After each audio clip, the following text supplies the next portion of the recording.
제9장.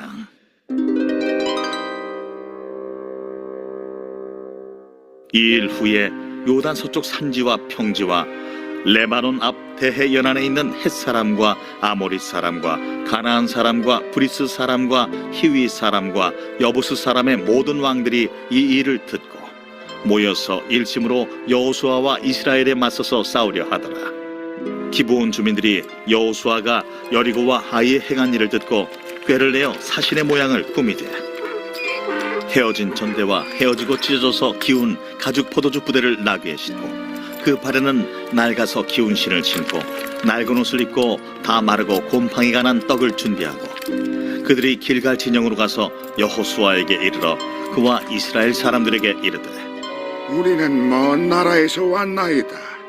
이제 우리와 조약을 맺읍시다. 이스라엘 사람들이 히위 사람에게 이르되 너희가 우리 가운데 거주하는 듯하니 우리가 어떻게 너희와 조약을 맺을 수 있으랴? 그들이 여호수아에게 이르되 우리는 당신의 종들이니이다.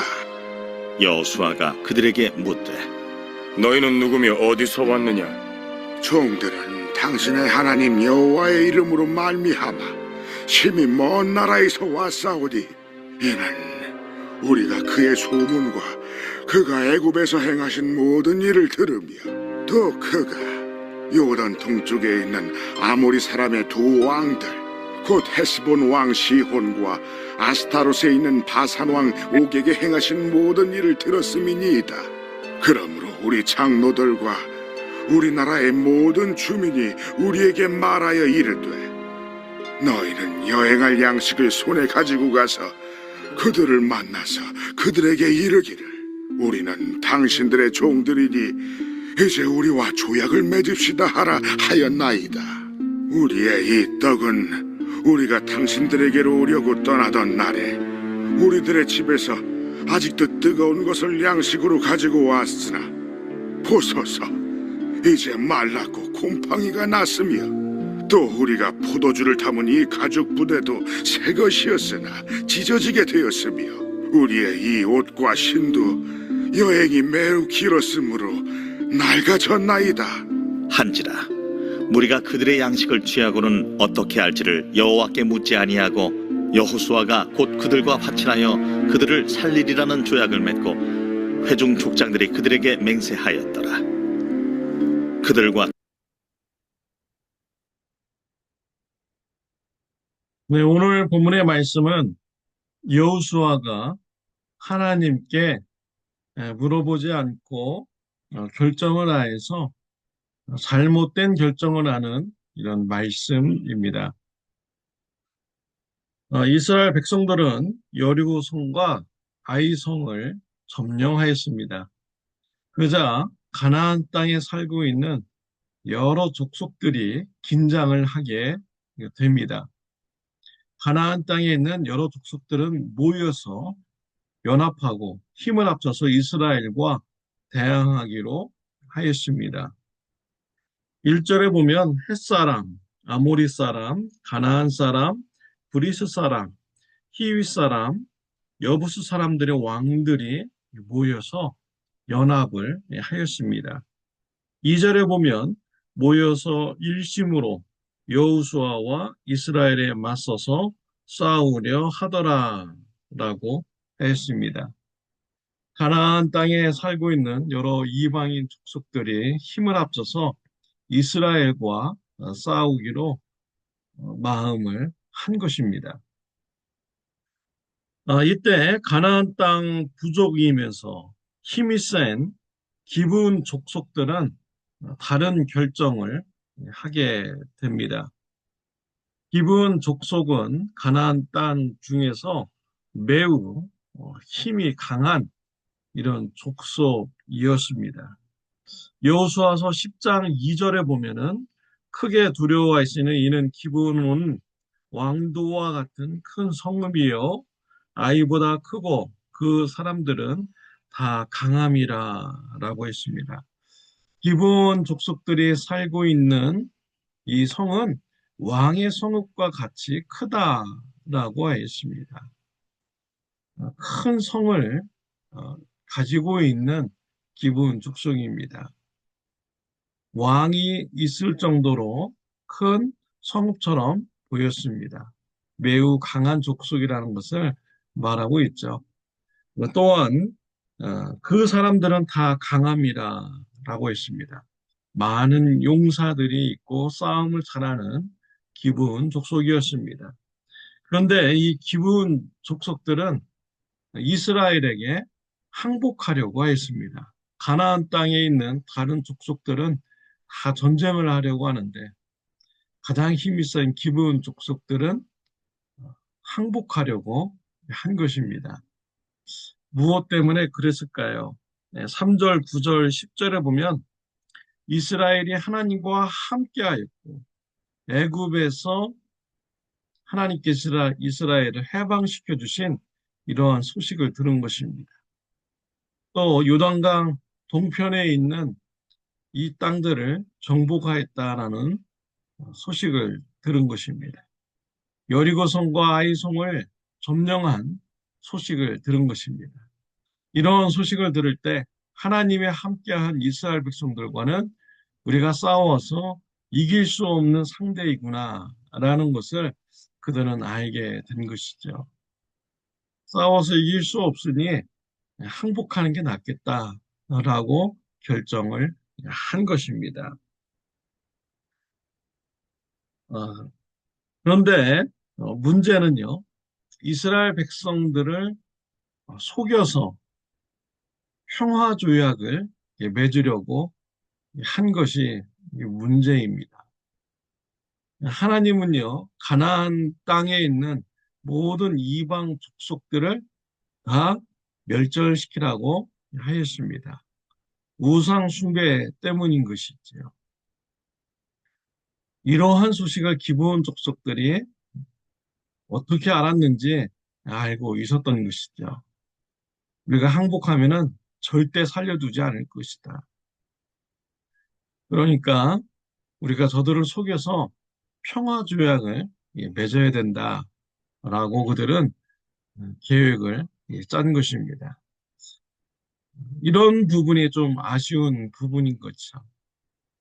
기브온 족속들이 차라리 정직하게 우리는 항복하겠습니다 라고 말했으면 상황은 달라졌을 것입니다. 여리고 성에 보면요, 기생 라합이 있습니다. 가나안 땅 사람이지만 기생 라합이 하나님의 소식을 듣고 하나님을 믿기로 결단하였습니다. 그랬을 때 기생 라합은 살게 되었습니다. 또 예수님의 족보에 오르는 이러한 여인이 된 것이죠. 기브온 족속들이 정직하게 당신의 하나님을 우리가 두려워합니다. 우리도 하나님을 섬기는 자들이 되겠습니다. 라고 항복을 하였다면 여리고성에 있는 이러한 여인처럼 그들은 구원을 받았을 것입니다. 그들이 거짓말을 하는 바람에 더 힘든 상황까지 이제 가게 된 것이죠. 그들은 이스라엘 백성들을 속이기 위해서 아주 먼 곳에서 온 것처럼 옷을 입었습니다. 그리고 음식도 곰팡이가 쓰는 이런 음식을 가지고 왔습니다. 그래서 우리가 가지고 올 때는 싱싱한 이런 신선한 음식이었는데 먼 길을 오느냐고 곰팡이가 이렇게 쓸었습니다. 라고 하면서 이스라엘 백성들을 속이게 된 것이죠. 그러면서 평화조약을 맺자고 합니다. 하나님께서는 가나안 땅 안에 있는 이방인들을 다 멸절시키라고 했지 가나안 땅 밖에 있는 사람들에게는 멸절시키라라는 말씀을 하지 않았죠. 정말 기브온 족속들은 아주 정보력이 좋았습니다. 이러한 것을 어떻게 알았는지 우리는 가나안 땅 밖에 사는 사람들이고 먼 곳에서 온 사람들이니까 우리와 평화조약을 맺읍시다. 라고 이렇게 말을 하면서 속이게 된 것이죠. 이때 여호수아와 이스라엘 장로들은 속게 됩니다. 그리고 기브스 기브온 족속과 평화조약을 맺게 됩니다. 14절, 15절에 보면 무리가 그들의 양식을 취하고는 어떻게 할지를 여호와께 묻지 아니하고 여호수아가 곧 그들과 화친하여 그들을 살리리라는 조약을 맺고 회중 족장들이 그들에게 맹세하였더라 라고 했습니다. 여호수아는 하나님께 물어보지 않고 평화 조약을 맺게 됩니다. 우리는 이러한 실수를 하지 말아야겠습니다. 무슨 일을 결정할 때 먼저 하나님께 기도로 물어보고 또 말씀을 비추어서 확인을 하고 우리가 하나님의 뜻을 찾아서 결정하는 이런 방법대로 내 삶을 살아야겠습니다. 결정을 할 때는 내 뜻보다, 내 경험보다 하나님의 말씀, 하나님의 뜻을 중요하게 생각해야 되는 것입니다.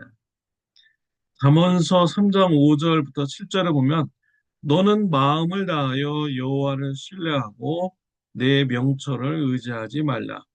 너는 범사의 그를 인정하라. 그리하면 네 길을 지도하시리라. 스스로 지혜롭게 여기지 말지어다. 여호와를 경외하며 악을 떠날지어다. 라고 했습니다. 스스로 내가 지혜롭다라고 생각하지 말라라는 것이죠. 자신의 명철을 의지하지 말라라고 했습니다. 하나님을 신뢰하고 모든 일에 하나님을 인정하는 자가 되어야 합니다. 여호와를 경외하며 악을 떠나는 삶을 살아가야 됩니다. 야고보서 1장 5절에 보면 너희 중에 누구든지 지혜가 부족하거든 모든 사람에게 후히 주시고 꾸짖지 아니하시는 하나님께 구하라. 그리하면 주시리라 라고 했습니다. 지혜가 부족하십니까? 후히 주시고 꾸짖지 아니하시는 하나님께 구하시기를 바랍니다. 그러면 하나님께서 주실 줄 믿습니다. 우리 예수님께서는 하나님과 동등된 분이십니다. 그럼에도 불구하고 예수님은 하나님의 뜻을 구하였고 하나님의 뜻대로 결정하고자 노력하신 분이었습니다. 우리 예수님께서 겟세마네 동산에서 기도하셨습니다. 십자가의 고난의 길을 앞에 두고 기도하셨습니다. 예수님은 십자가의 고난의 길이 너무나 힘들었고 피할 수 있으면 피하고 싶었습니다. 그래서 하나님 앞에 간구하는 것이죠. 그런데 하나님께서는 어떠한 결정을 주셨습니까? 십자가의 고난을 감당하라라는 이러한 결정을 주신 것이죠. 근데 예수님께서는 내 뜻대로 하지 마옵시고 아버지 뜻대로 이루어지길 원하나이다 라고 우리 예수님은 기도하셨습니다. 자신의 뜻을 내려놓았습니다. 또 하나님의 뜻대로 고난의 길을 가는 이런 예수님이셨습니다. 결과적으로 어떻게 되었나요? 우리 예수님은 십자가에서 저와 여러분의 죄를 대신 지시고 심판받으셨습니다. 죽으셨습니다. 그것으로 끝났습니까? 아니죠. 하나님께서 예수님을 3일 만에 다시 살리셨습니다. 예수님의 부활하심으로 인해서 우리의 모든 죄가 용서함 받게 되고 우리는 죄에서 구원받는 축복을 누리게 된 것이죠. 예수님은 부활하시고 하늘로 승천하셨습니다. 우리는 예수님을 볼 때 하나님의 사랑을 깨닫게 된 것이죠. 하나님께 영광을 돌리게 되는 것입니다. 하나님의 뜻은 사람의 그런 생각으로 이해할 수 없고 우리 생각보다 더 깊은 생각을 가지신 분이 바로 우리 하나님이신 것입니다. 그래서 내 뜻대로 결정하기보다는 하나님의 뜻대로 우리가 결정하도록 노력하는 이런 신앙생활을 우리가 살아가야겠습니다. 우리가 지혜가 부족할 때 하나님께 간구하면 하나님께서는 지혜를 주시고 가장 좋은 결정을 하도록 인도하여 주십니다. 하나님의 뜻보다 먼저 앞서지 않고 하나님의 뜻을 간구하며 결정하며 나가는 삶이 저와 여러분들에게 있으시기를 바랍니다. 기도드리겠습니다. 하나님 아버지 감사합니다. 우리는 죄인입니다. 또 잘못된 결정을 할 때도 있는 우리는 연약한 자입니다.